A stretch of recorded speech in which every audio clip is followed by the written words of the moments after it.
Good evening. In the last lecture, we discussed Bayes theorem. Now we solve sums on the same. Exercise 9.4. Actually, first sum is not directly based on Bayes theorem.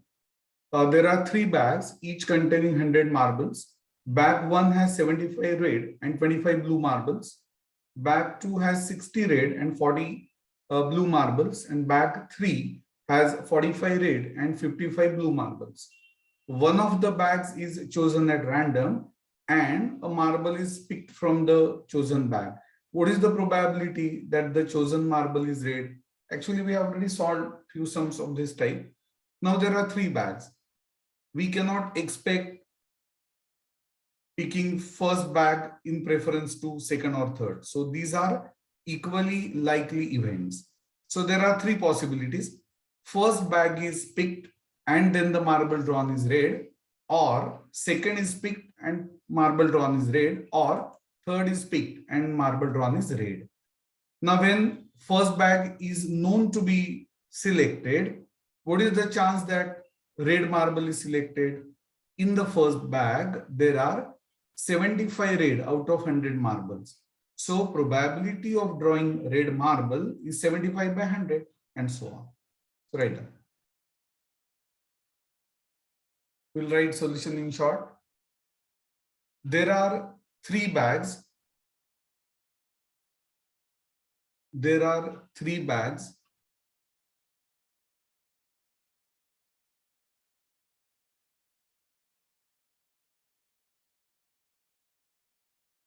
Therefore, chance of selecting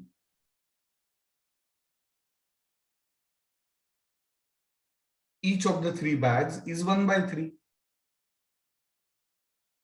Therefore, chance of selecting each of the three bags is 1 upon 3.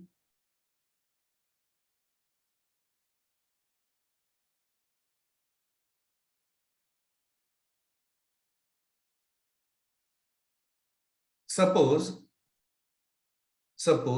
the first bag is selected. Suppose the first bag is selected.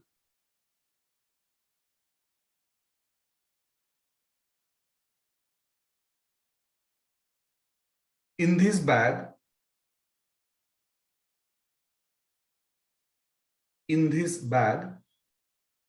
out of 100 marbles,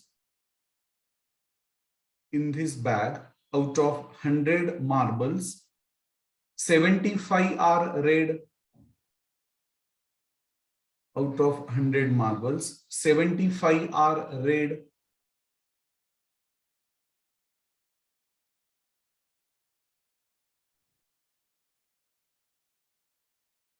Therefore, probability of getting red marble is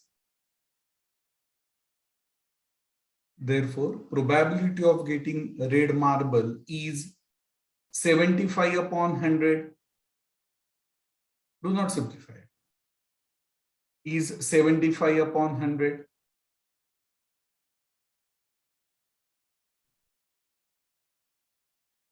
Next line. Therefore, probability of getting red marble from first bag, therefore, probability of getting red marble from first bag equal to 1 upon 3, see on the screen, into 75 by 100. Don't simplify at present. So 75 upon 300.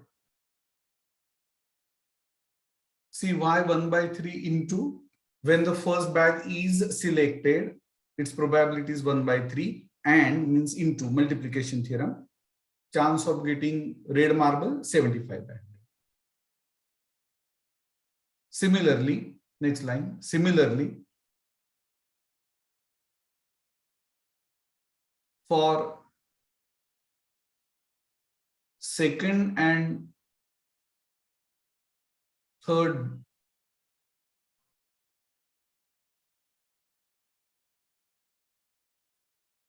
probabilities are, yes, tell me, 1 upon 3 into what?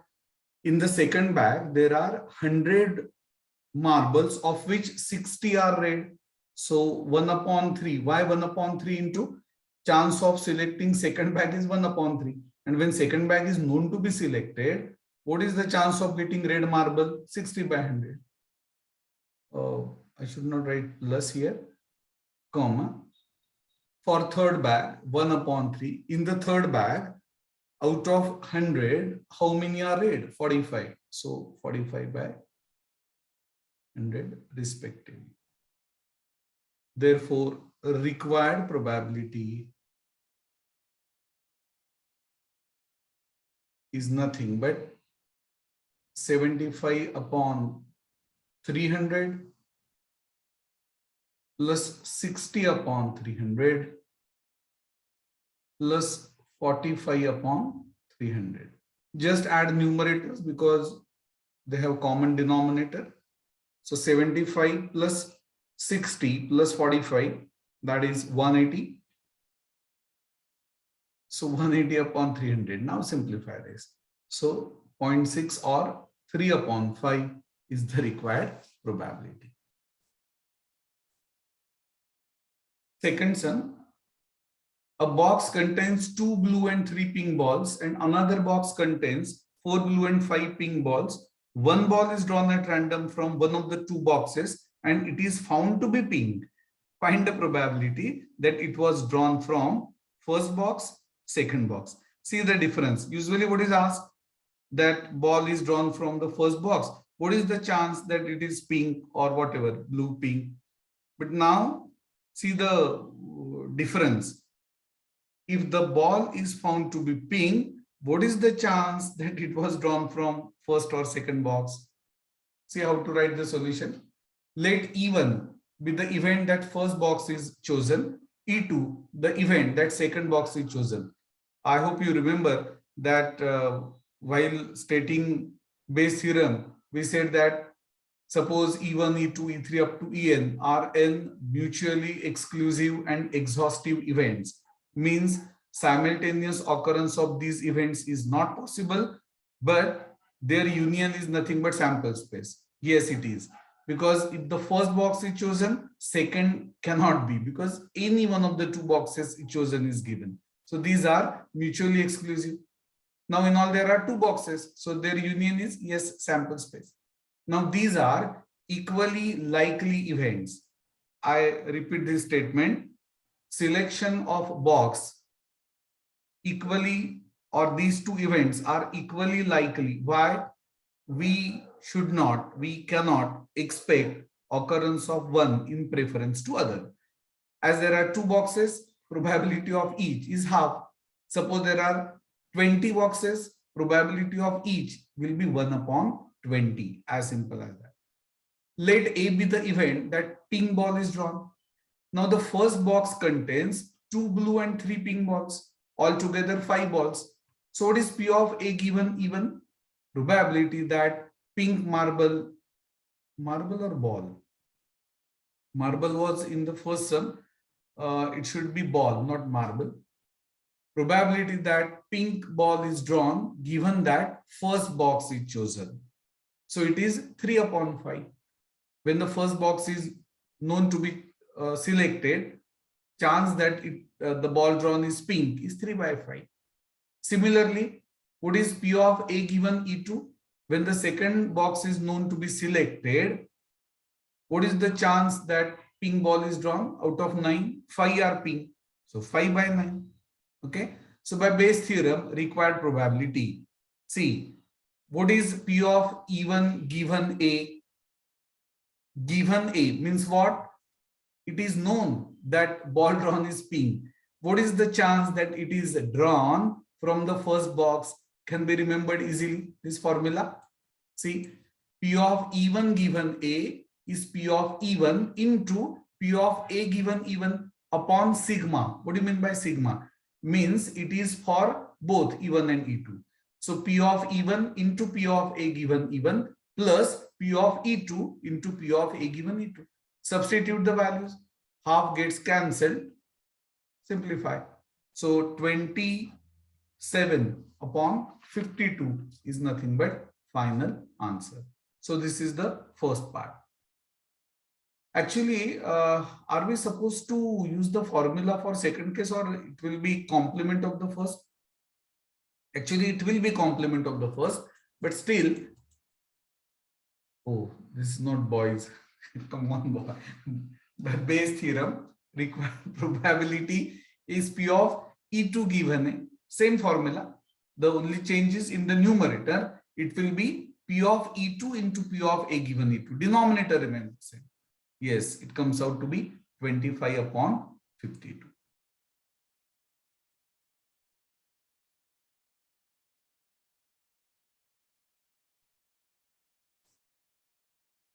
Fourth one, if E1 and E2 are equally likely, mutually exclusive and exhaustive events, and P of A given E1 is 0.2, P of A given E2 is 0.3, find out P of E1 given A. Now E1, E2 are equally likely and mutually exclusive. So P of E1 is P of E2 is half. These values are given. So use Bayes theorem. What is asked? P of E1 given A. So it is P of E1 into P of A given E1 upon sigma. So P of E1 into P of A given E1 plus P of E2 into P of A given E2. Substitute the values. 2 upon 5 is the final answer. Third sum, there is a working women's hostel in a town where 75% are from neighboring town. The rest all are from the same town. 48% of women who hail from the same town are graduates, and 83% of the women who have come from the neighboring town are also graduates. Find the probability that a woman selected at random is a graduate from the same town. So what is given? It is given that she is graduate. Let E1 be the event that woman is from same town, E2 from neighboring town. So E1, E2 are mutually exclusive and exhaustive events. 75% means percent means per 100 for every 100. So P of E2 is 75 by 100, that is 3 by 4. P of E1 25 by 100, that is 1 by 4. Let A be the event that woman is graduate. What is given? P of A given E1 is 48 by 100. Why? Read the sum again.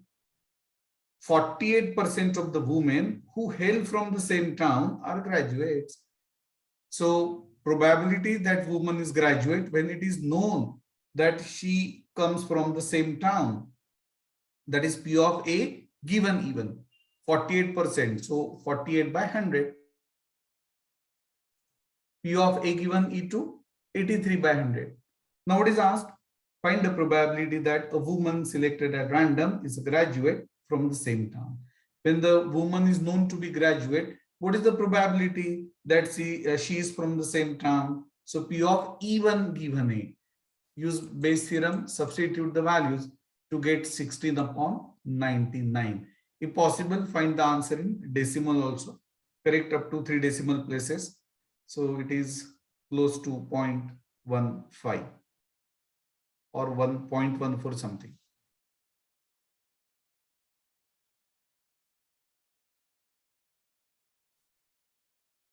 Actually, fifth is for homework, but let me read the sum. Jar 1 contains 5 white and 7 black balls. Jar 2 contains 3 white and 12 black balls. A fair coin is flipped.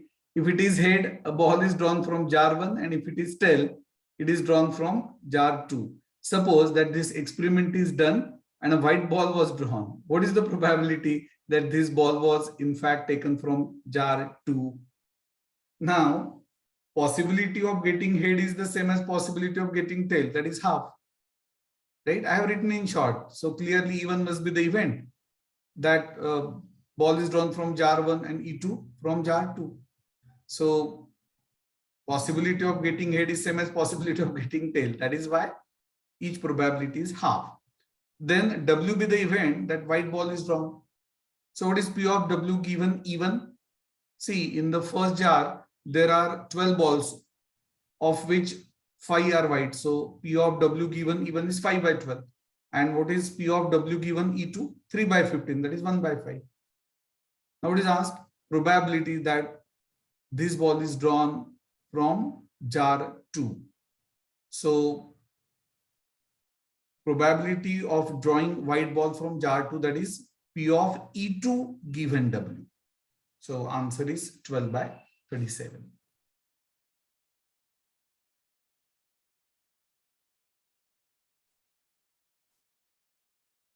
Sum number 6, actually B part is important. Let me read the sum.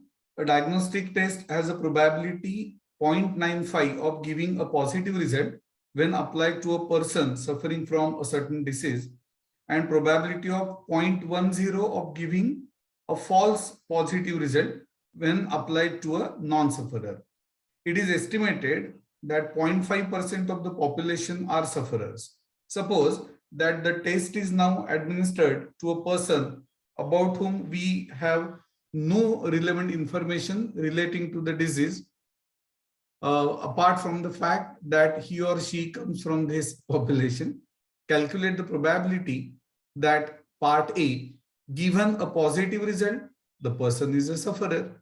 Part B, given a negative result, the person is a non-sufferer. You have to be careful. So let E1 be the event. That person is sufferer. Only 0.5%. Percent means per 100 for every 100. So P of E1 is 0.5 upon 100. That is 0.005. What will be P of E2 then? Remaining 99.5%. So 0.995. Let A be the event. That result is positive.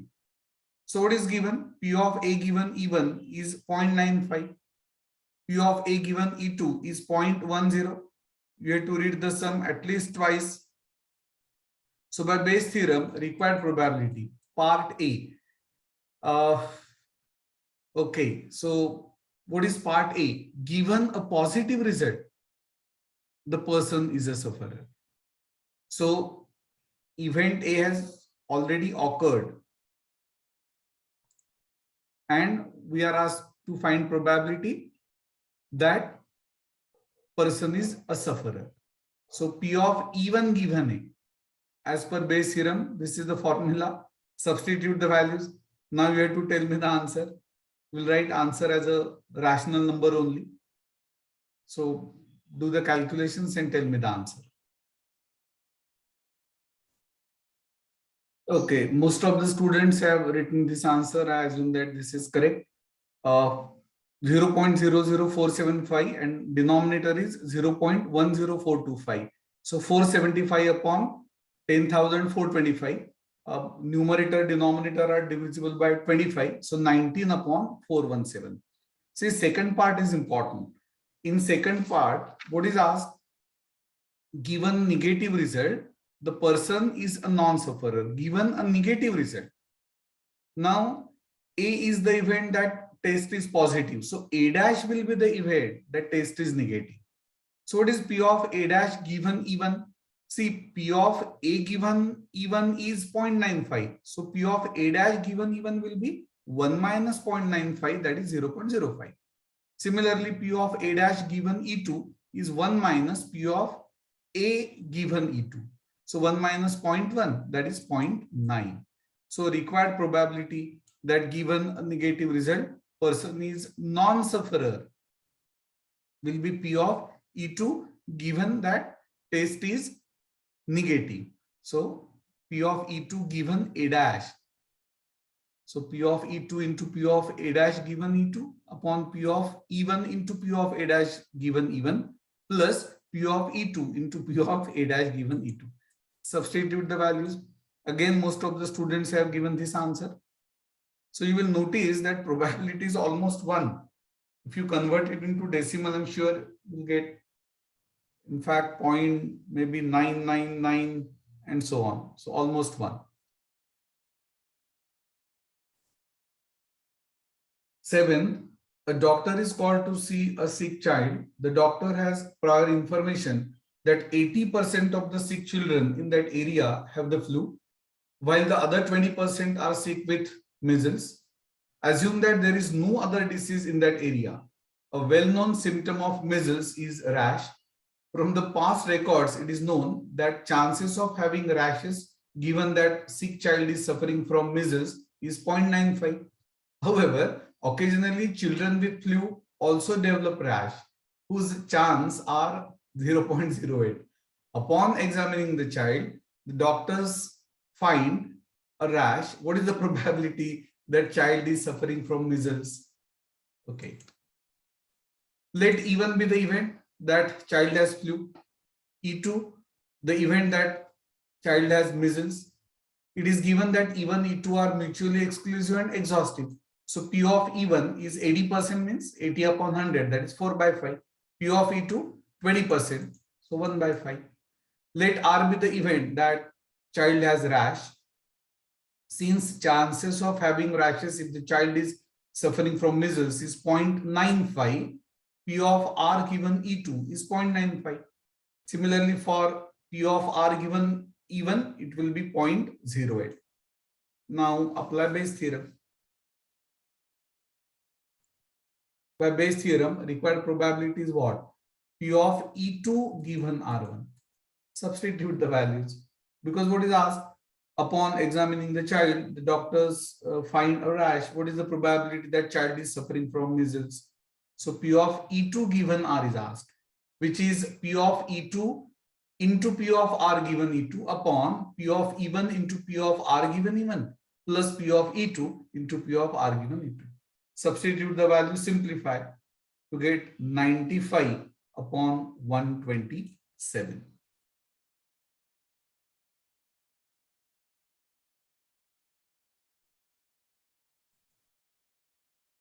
Sum number 8.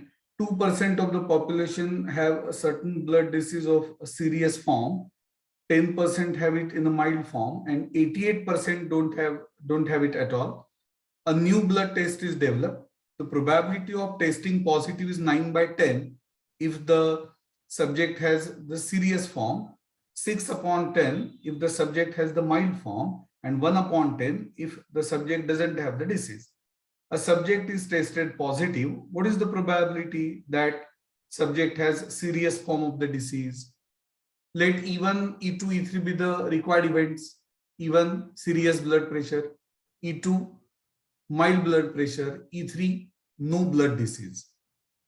Not pressure, I'm sorry. Serious blood disease, E1, E2, mild blood disease. Otherwise, E3 would have been no pressure at all.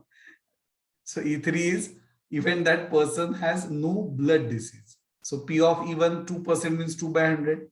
P of E2 10 by 100. P of E3 88 by 100. Let A be the event that blood test is positive.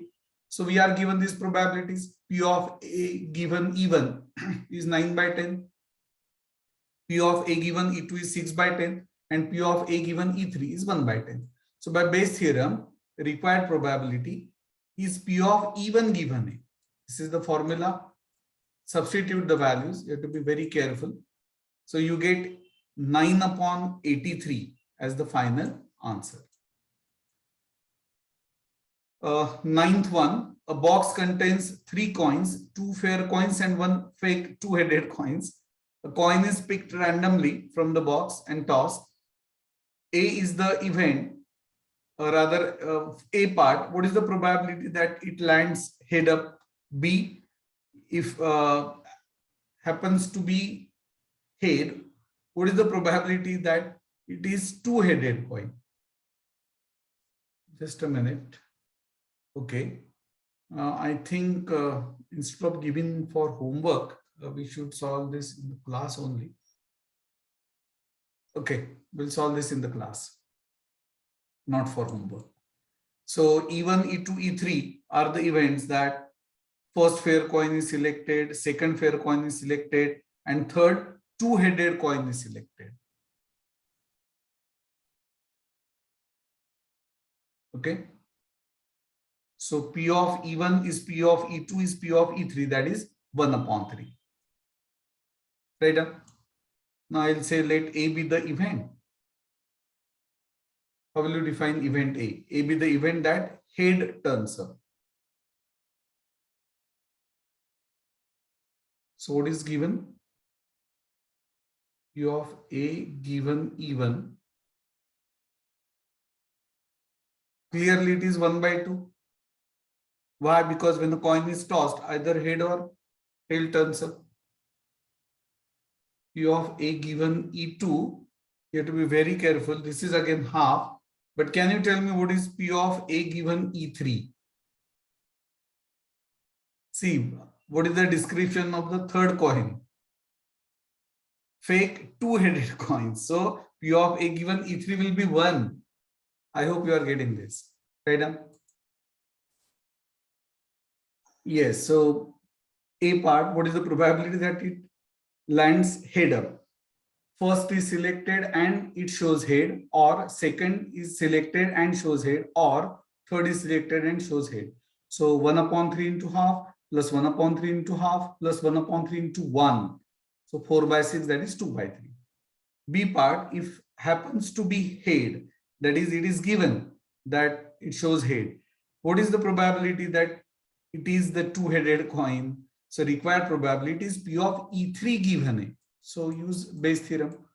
We have to mention the theorem, substitute the values. So it comes out to be 1 upon 2.